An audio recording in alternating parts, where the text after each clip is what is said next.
Have you ever picked up a cool-looking rock and just wondered, what is this thing? Or looked at a label and thought, what am I actually putting in my body? Well, today, we're putting on our detective hats. We're going to become chemical detectives, and we're going to crack the code of matter itself. So, let's set the scene. You're out on a hike, you see a glint, and you find this beautiful, mysterious mineral. What is it? Is it fool's gold? Is it something valuable? To know any of that, you first need to know its chemical identity, its fundamental recipe. So, where do you even start? Every good detective needs a case file, right? And this is ours. This mineral right here is chalcopyrite. But for investigation today, let's pretend we have no idea what it is. It's a total unknown. Our mission? To figure out its chemical formula from square one. Okay, our first stop in any investigation is to find the first clue. And in chemistry, that first clue is figuring out the substance's recipe. We're not talking cups and tablespoons here. We're talking about which elements are in it and how much of each there is by weight. This is absolutely crucial. You know, this recipe has a technical name, percent composition. It's basically a breakdown that tells us, okay, this thing is X% of element A, Y% of element B, and so on, all by mass. And what's amazing is that this recipe is the same for every single sample of that substance, no matter where you find it in the universe. And the lab results are in for our mystery mineral. Turns out it's 34.6% copper, 30.5% iron, and 34.9% sulfur, all by mass. So if we had a 100-gram chunk of this stuff, we'd have exactly 34.6 grams of pure copper inside. This is our first major break in the case. But wait a second, here comes the plot twist. We have the recipe by weight. But a chemical formula isn't about weight. It's about the number of atoms. And this is a classic puzzle in chemistry. Think about it. If you have the same weight of two different things, do you have the same number of them? To figure this out, we need a translator.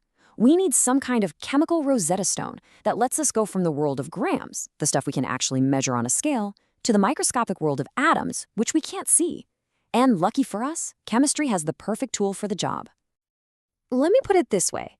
Imagine you have a pound of feathers and a pound of bricks. Same weight, right? But you're going to have way more feathers than you have bricks. It's the exact same idea with atoms. 1 gram of a light element like copper will have billions more atoms than 1 gram of a heavier element like gold. The big takeaway here? Mass is not the same as count. Not even close. So what's the bridge? What's our translator? It's a concept called the mole. And honestly, this might be the single most important unit in all of chemistry. The mole is what lets us connect the mass of a substance in grams to the actual number of atoms inside it. It's our secret decoder ring. So what exactly is a mole? It's just a number, a really big number. Think of it like how a dozen means 12. Well, a mole means 6.022 times 10 to the 23rd. That's a 6 with 23 zeros after it. It's also called Avogadro's number. 1 mole of anything, atoms, molecules, donuts, whatever, is that many particles. It's kind of like the chemist's dozen. All right, detective, we've got all our tools lined up. We have the percent composition, our recipe by mass. And we have the mole, our secret number for turning mass into a count of atoms. It's time. Let's put these together and finally crack the code of our mystery mineral. And the process is actually pretty simple. It breaks down into 3 steps.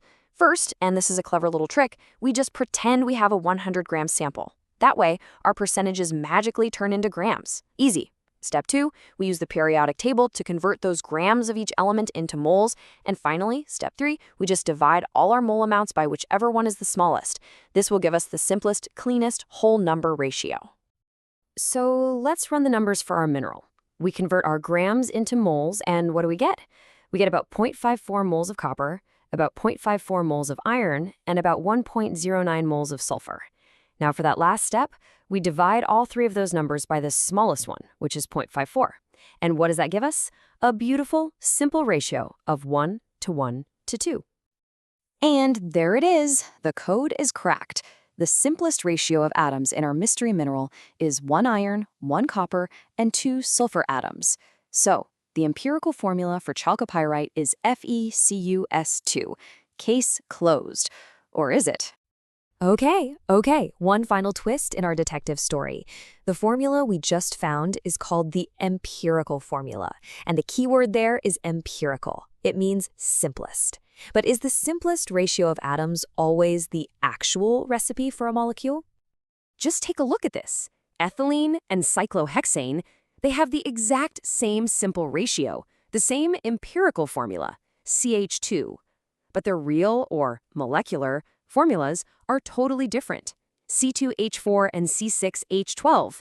They're completely different things. So that empirical formula is just part of the story. Now, sometimes, like with hydrogen sulfide, it is the whole story. But often, you need one more piece of evidence, like the total mass of the molecule, to find the true molecular formula. So, we did it. We cracked the code for a solid mineral. But this kind of detective work isn't just for rocks. These exact same tools, especially our friend the mole, are absolutely essential for understanding chemistry where it usually happens in solutions. When chemists dissolve something in a liquid, they have a go-to way to talk about how concentrated it is. They use a unit called molarity. And would you look at that? Right at the heart of it is our hero, the mole. Molarity is just the number of moles of a substance you have dissolved in 1 liter of solution. It's the universal language for solutions. And I promise you, this stuff matters way beyond the lab. Let's say a farmer needs to treat a pond for algae.